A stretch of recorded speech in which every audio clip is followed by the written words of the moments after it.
I think we need to focus on this issue. We need a new definition of the word usury. Any interest on any loan of fiat money, meaning money created out of nothing. Now this example of $172,741 unearned interest on a $100,000 home is like a grain of sand in the Sahara. Look around the desert. All of the other homes of America,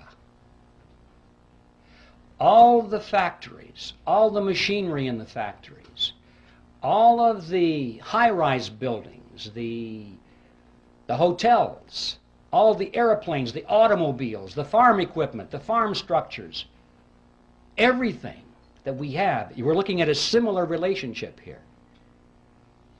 This is staggering to consider the amount of money that is in this huge, wide river of wealth flowing into the banking cartel because the money was created out of nothing.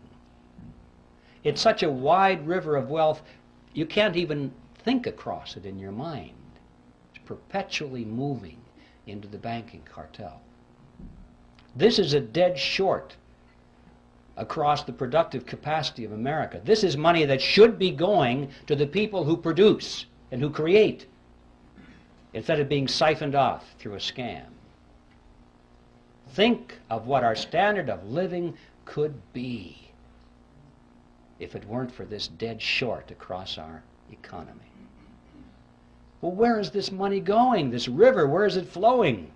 You get the mental picture that maybe it's going into a lake somewhere or behind a dam. All this money is rising, accumulating. People are getting richer and richer and richer. No, not so. It's not how it works. They're spending the money. What are they spending it for?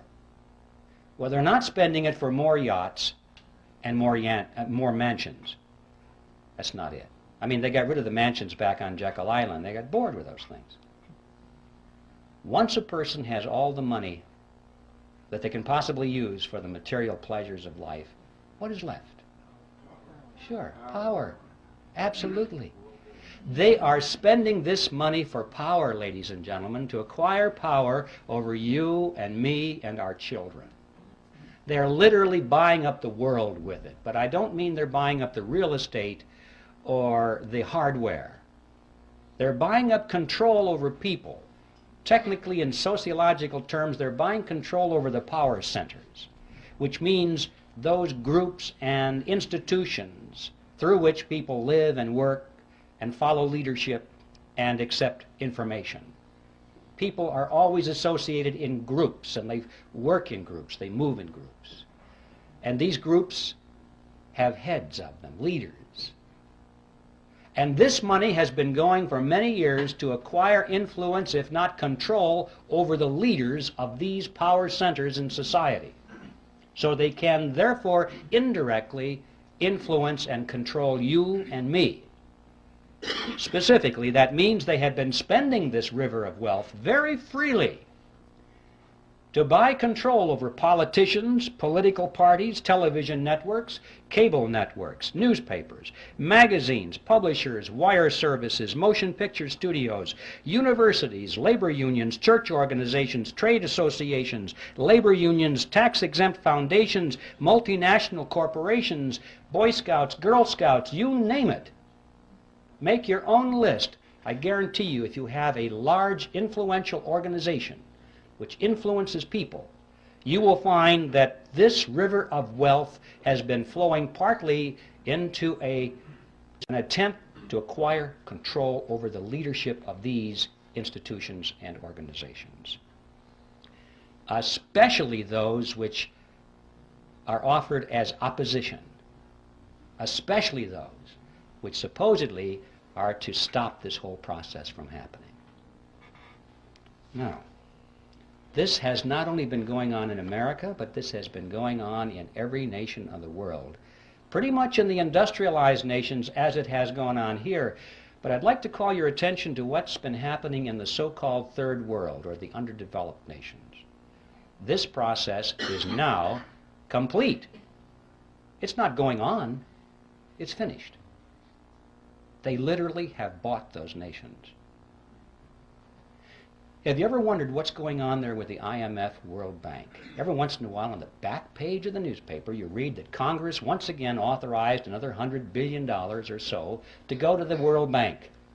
And then it explains very carefully that this money is being used for humanitarian reasons. It's being used to uplift the standard of living of these poor people. That is an appearance of the fourth kind if you ever saw one. It's not being used for that at all. If it is, they're not doing a very good job, because after all these years, you cannot point to one of those countries which has had its standard of living raised one iota by this vast expenditure of money, because it was never designed to do that. The money does not go to the people. It does not go to the industries or the businesses of those countries where it might have a chance of raising the standard of living. It goes to the politicians, doesn't it? It goes to the governments of those countries, and it is used specifically to perfect and strengthen the control mechanisms over their people. Usually this starts out as an inefficient dictatorship, but by the time they get the UN money, it ends up as an efficient dictatorship. They have a better organized and equipped army. They have a better paid bureaucracy, more people in the bureaucracy. They have more ways of controlling their subjects. They have food chains that they can offer to their friends and deny it to their enemies. This money is used to build totalitarian systems in every country that you want to point to and analyze. You see, these people, these leaders of these countries, for the most part, couldn't care less about the standard of living of their subjects as long as they live well. They live in their mansions, have their yachts, their jet aircraft, and they go to New York and live in the Waldorf Astoria while they attend United Nations meetings. They're very happy with that. They have no ideology. Communism, socialism, fascism, capitalism, what difference does it make? Where's the money? That's it with these people. We know how welfare families in this country can be second, third generation families, and there's no hope at all of getting them off the dole because they can't imagine any other way of life. This happens at the international stage too. We're dealing with countries now that are second, third, in some cases fourth generation welfare governments. They don't know how to survive unless that money comes free through the International Monetary Fund and the World Bank, means from us. There's no way in the world they're going to break free from that. These countries, ladies and gentlemen, have already been purchased, lock, stock, and barrel, in this fashion, and they are now in place in the New World Order. And they're simply waiting for us to show up. And that's the other side of the coin, because not only does this transfer of wealth to these countries from us not raise their standard of living, but it does in fact help to lower ours. And this too is part of the plan. A strong nation is not a candidate for surrendering its sovereignty. But if a nation can be brought to its knees, if it is hungry, desperate, if it has chaos on its streets, if it has political turmoil, then the people in that nation will much more likely accept any solution that's offered to them by their government or by a world government. If there's anarchy in the streets, as we saw in Watts, in Los Angeles, people were joyous when the soldiers showed up. They were joyous because this now was an end to anarchy. It was a dress rehearsal. They won't care whether the helmets on these people are blue or brown. If it says UN on the side, that won't make any difference. They'll say, thank God for the UN, finally brought and restored peace to our streets. And if people are hungry and they're out of work and they don't know what to do in the economy, they'll be so thankful for a UN monetary unit which has purchasing power a little bit. Thank God for this UN money, because the old American dollars are kaput. Don't know what to do with it. This is the plan, ladies and gentlemen, to weaken America. And so that's the process. And I'm mentioning this because I want to emphasize to you that what is going on here has nothing at all to do with wealth.